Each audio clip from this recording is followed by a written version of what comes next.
Most people are seeing the word Sandokan pop up and thinking, okay, is this just another pirate show?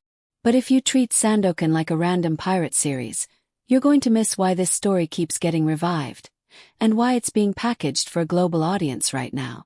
In the next few minutes, I'm giving you a Sandokan 101.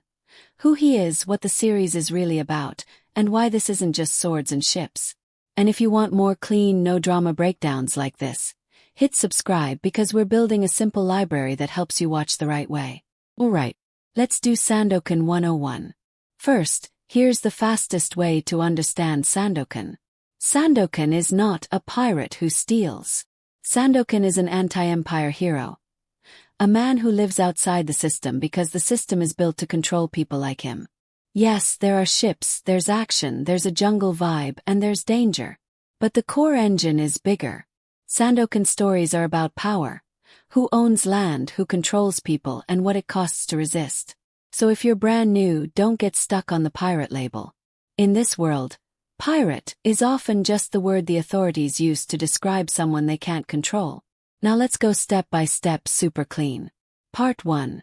Who is Sandokan?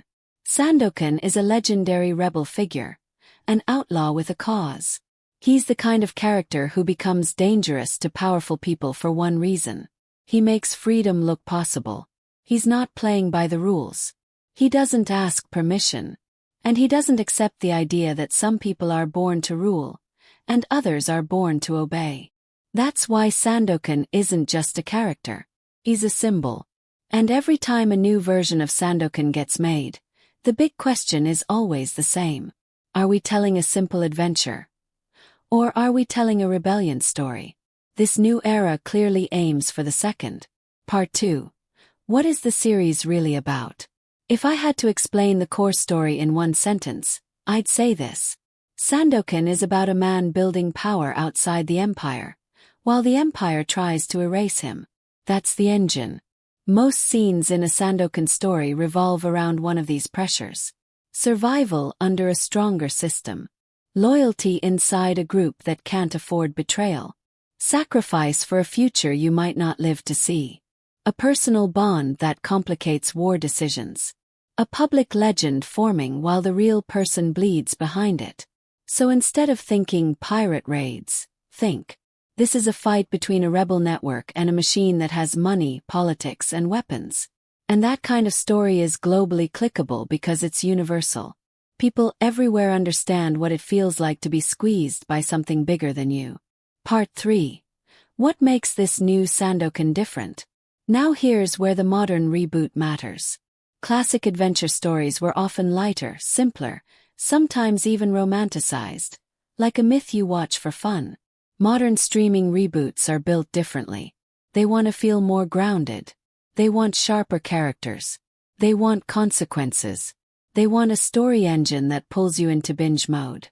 So in a modern Sandokan, the audience isn't just watching what happens. They're watching who becomes the leader, who gets trusted, who breaks first, who manipulates the crowd, who pays the price of rebellion.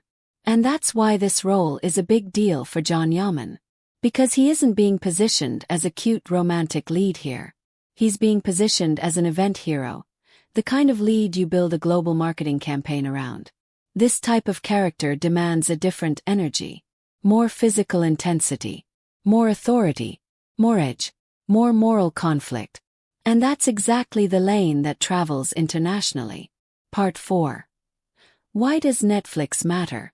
Okay, this is the part many people misunderstand. A lot of fans hear Netflix and think it automatically means massive success. Not always. Netflix isn't magic. Netflix is a megaphone.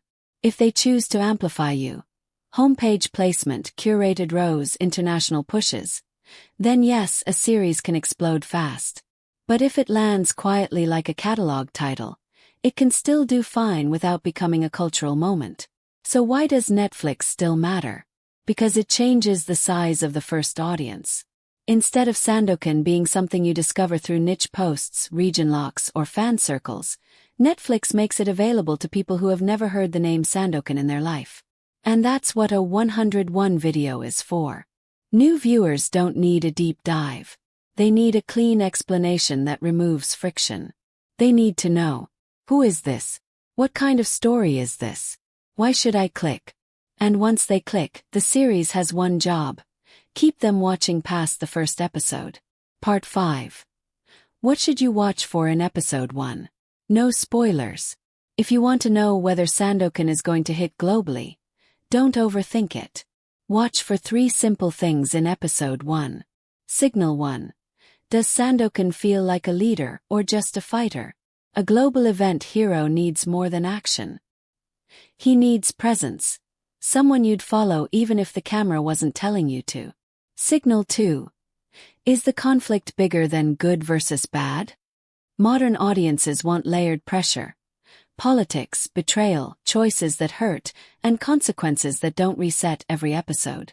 Signal 3. Does the world feel expensive and real?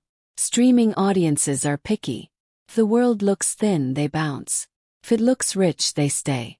If those 3 signals land, the series becomes bingeable to non-fans, which is how you get mainstream momentum. Part 6. Who is this series for? If you love stories like Vikings, The Last Kingdom, Marco Polo, Pirates of the Caribbean energy, but more grounded, or any rebel versus empire storyline, Sandokan is built for you. And if you're here because you follow Jaan, this is the key. This series is not a small step. It's a positioning move. It tells the industry, this guy can carry a global adventure franchise. That's why the rollout matters. That's why platforms matter. And that's why the audience reaction in week 1 matters. Final recap. Sandokan 101 in 10 seconds. Sandokan isn't just a pirate.